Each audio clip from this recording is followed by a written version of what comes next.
한 술집에서 술잔을 기울이고 있는 두 사람. 한 명은 전기설비업체 사장님, 다른 한 명은 그 지인이었습니다. 얼마나 시간이 지났을까 꽤나 술에 취한 두 사람은 기분도 굉장히 좋아졌는데요.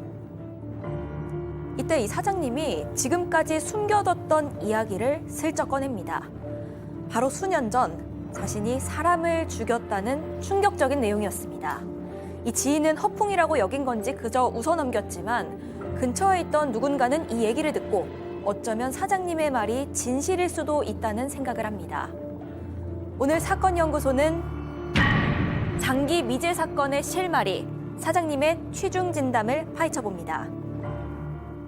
취중 진담, 술에 취해서 자신의 범행을 고백했고 그래서 미제 사건이 될 뻔했던 이 사건이 딱 해결이 됐다는 건데, 자, 실제 뭐 이런 일이 왕왕 있다고도 저도 들었는데 일단 이 사건 정리부터 하고 가죠. 일단 이 살인했다 이렇게 고백한 남성은요, 한 전기설비 업체의 사장입니다. 직원이 10명 정도 되고 벌이도 나쁘지 않은 꽤나 괜찮은 회사였는데요. 어느 날 이 사장이 자신의 지인과 술을 마시다가 갑자기 나 사실 옛날에 한국 사람을 죽인 적 있다 이런 얘기를 한 겁니다. 굳이 한국 사람이라고 얘기한 이유는 이 사장님이 중국인이었기 때문인데요. 하지만 뭐 이 얘기를 들은 지인이 말도 안 되는 얘기라고 생각을 한 건지 아니면 덮어주려는 생각이었는지는 알 수 없지만 그 지인은 그냥 듣고 흘렸다고 합니다. 그 얘기를 들었던 사람은 하이 또 이 사람 또 허풍 쩌네 뭐 이렇게 생각을 했었을 거예요. 자, 그런데 박 변호사님, 네. 그걸 다른 누가 또 들었죠? 술집에 뭐 직원만 있고 지인만 있는 게 아니에요. 옆에 누가 이렇게 슥 앉아서 이렇게 슥 들었던 것 같아요. 이상한데? 저 사건 예전에 들어봤던 것 같은데? 라고 했었고, 최근에 뉴스를 보다 보니까 저 사건하고 뭔가 맞구나 라고 퍼뜩 생각이 나서 경찰에 제보를 했다라고 하고, 그 범인 여전히 국내에 살고 있는 걸로 알고 있다고 말도 전했습니다. 그러니까 이겁니다. 이 제보자가, 그 술집에 있었던 제보자가 최근 그때 당시 TV에서 뭐 미제 사건 막 이런 프로그램을 보고 있다가 인상 깊었나 봐요. 근데 옆자리에서 들려온 얘기가 딱 그거야. 아무래도 이 제보하신 분이 사건 반장 같은 프로그램을 그렇죠. 좋아하시는 예. 모양입니다. 사건은 뭐 어떤 사건이냐면 1997년도에 경기도 안양에서 이 호프집 여주인을 20대 남성이 잔혹하게 살해했던 사건입니다. 말다툼을 하다가 호프집에 있는 흉기를 가지고 사람을 했었던 건데, 경찰에 봤었을 때 너무 공격했던 방법이 좀 잔인하고 여러 번 이렇게 공격을 한 겁니다. 그래서 이건 치정살인이다라는 추측을 했던 그 사건이었습니다. 예.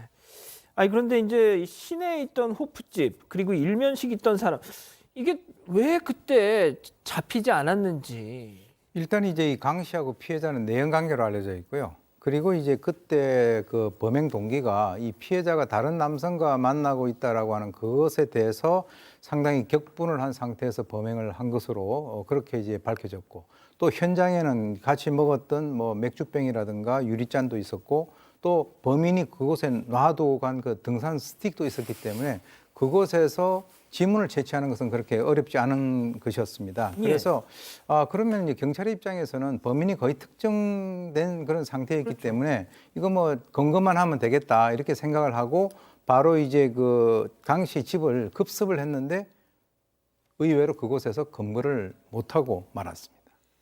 왜요? 자, 이 강 씨가 불법 체류 중국인이었던 것 같아요. 불법 체류자였던 상황이었고, 그 당시 이제 같이 살던 어머니한테 중국에 가야 되겠다라고 하면서 한 시간만 밖에 나갔다고 하면서 그 당시에 나가면서 호프집에서 살인 사건을 저질렀던 거로 보이는데, 다시 집으로 돌아와서 뭐 신분증이나 통장하고 이런 간단한 짐을 챙긴 다음에 이 모텔 같은 데서 이제 잠깐 있었는데, 당시에 이 불법 체류를 본인이 신고를 하면 과태료 정도로만 내면 다시 출국 명령이 떨어질 수가 있거든요. 그러다 보니까 이 사람이 인천 출입국 관리소에 가가지고 사실 아버지 지금 임종이 있다, 그래서 급하게 출국해야 된다 이런 얘기를 하면서 과태료 같은 걸 내고 출국 명령을 받고 바로 중국으로 가버린 상황인 것입니다. 그러니까 97년도 그때 당시에는 스스로 저 지금 불법 체류자입니다 이렇게 자진 신고를 하면 그래?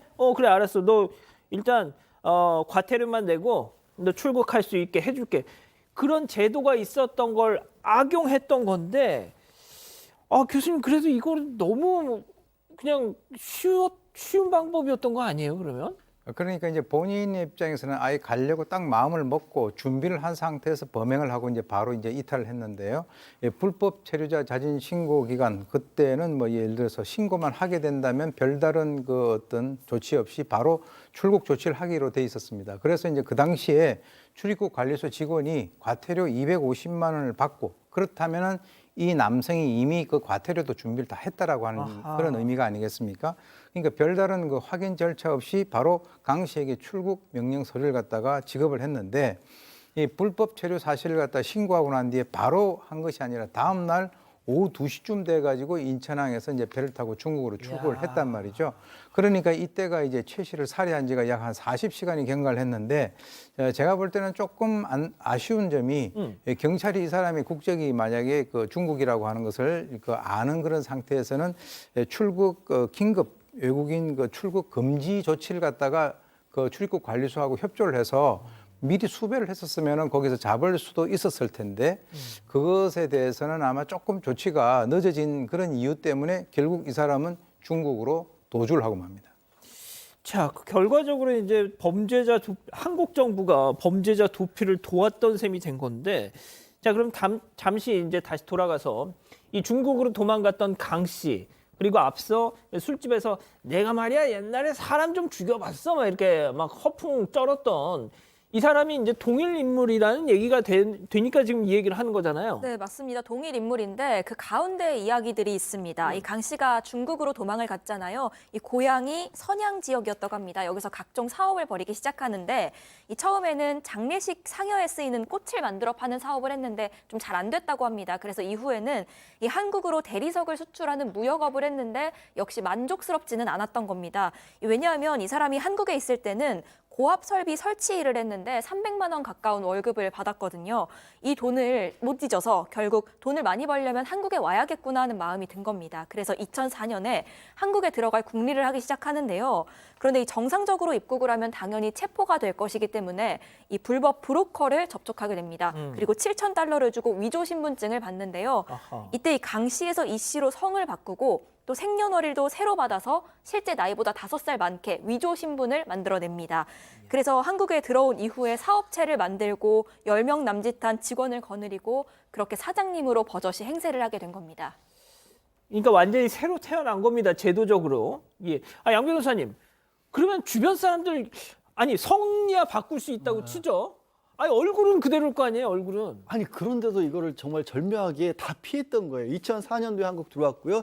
지금 이제 그 전에 한국에 있었을 때 고압 전기 설비 기술을 배웠던 모양입니다. 그걸 가지고 사업체까지 차린 겁니다.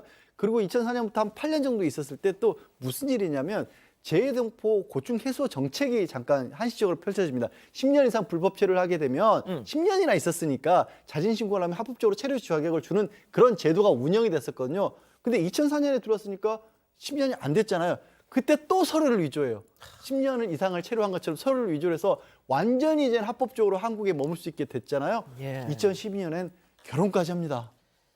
아이고 세상에 사람을 죽여놓고 10명 직원을 거느린 사장님이 돼가지고 또 결혼까지 하고 자 이게 근데 자 이제부터 본격적으로 해결 국면으로 들어갑니다. 이 살인범 결국 19년 만에 체포가 됐습니다. 이 기자.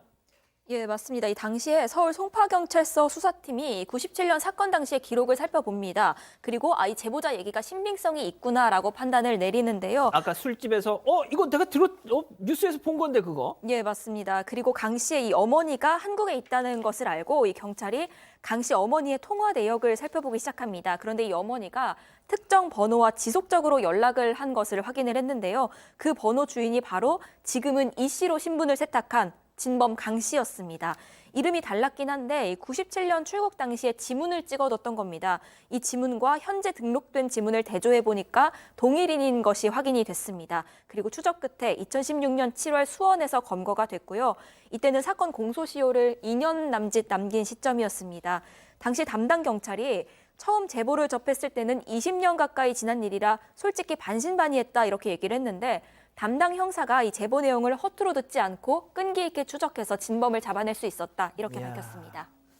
그 강제 출국 97년도 강제 출국 때 왜 지문을 찍었는지 아십니까? 이자가 말이죠. 서둘러서 출국을 하는 바람에 도장을 안 챙긴 거예요. 그래서 결국 지장을 찍고 갔는데 그게 세상에 이 사건 해결의 핵심 단서가 됐던 겁니다. 자, 자업자득이죠. 경찰의 끈질긴 수사로 19년 만에 붙잡힌 이자의 당시 검거 장면 보고 가시죠. 범행한 뒤에 다시 입고 가셨는데요. 검거된 줄 모르셨어요? 예, 19년 만에 심정이 어떠신가요? 많이 떨립니다. 유가족한테 하실 말씀 있으세요? 정말 죄송합니다. 살해하신 이유가 뭔가요? 죽을 길을 됐습니다. 왜 다음날 바로 중국으로 다시 도망가셨죠? 그런 일이 있었습니다. 죄송합니다. 한국에 다시 오셔서 어떻게 생활하셨어요? 그냥 떠들어 다니면서 생활했습니다.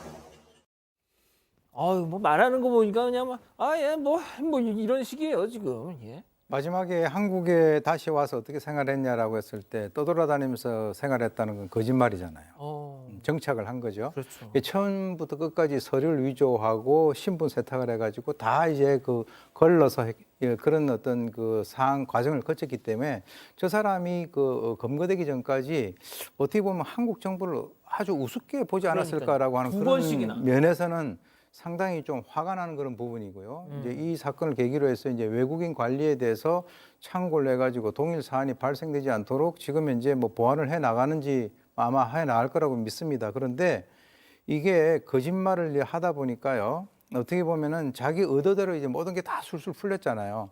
그러니까 이제 긴장이 좀 풀렸죠. 아하. 풀리고 이제 자기가 아까 지게 떠돌아다니면서 생활한 것이 아니라 정착을 해가지고 사장으로서 생활하다 보니까 이제 입이 건질거려가지고 임금님기는 당나귀기 이런 식으로 해서 자기 스스로 이제 무덤을 판 건데 소위 그 모든 일은 결국 옳은 이치로 갈 수밖에 없다라고 하는 사필귀정이라고 하는 그 말이 생각나는 그런 그 사건입니다.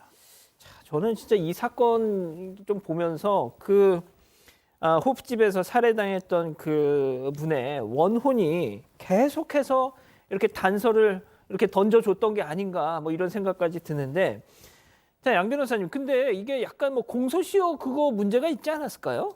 공소시효 문제는 없었어요. 왜냐하면 아까 얘기한 것처럼 2년이 남아있던 상태였었고 2016년이면 2015년도에 사실 공소시효가 폐지가 돼버리기 때문에 살인죄에 대해서는 뭐 당연히 처벌을 받을 건 받아야 됐던 그런 상황인데, 문제는 예. 아까 이제 원혼을 얘기하셨는데 그 원혼의 한을 풀기에는 선고 형량이 좀 많이 낮았습니다. 살인죄인데도 불구하고 이 사람이 또 동종 전과가 없었고 초동 수사가 없었기 때문에 우발적 범행이라는 그 얘기를 아마 법원이 그대로 받아들여질 수밖에 없었던 것 같습니다. 그래서 징역 13년에 그쳤습니다. 아이고, 사람을 저렇게 죽이고 징역 13년. 아, 참. 알겠습니다. 오늘 사건 연구소 이렇게 정리하고요. 아직 안 끝났습니다. 이거 눌러주세요.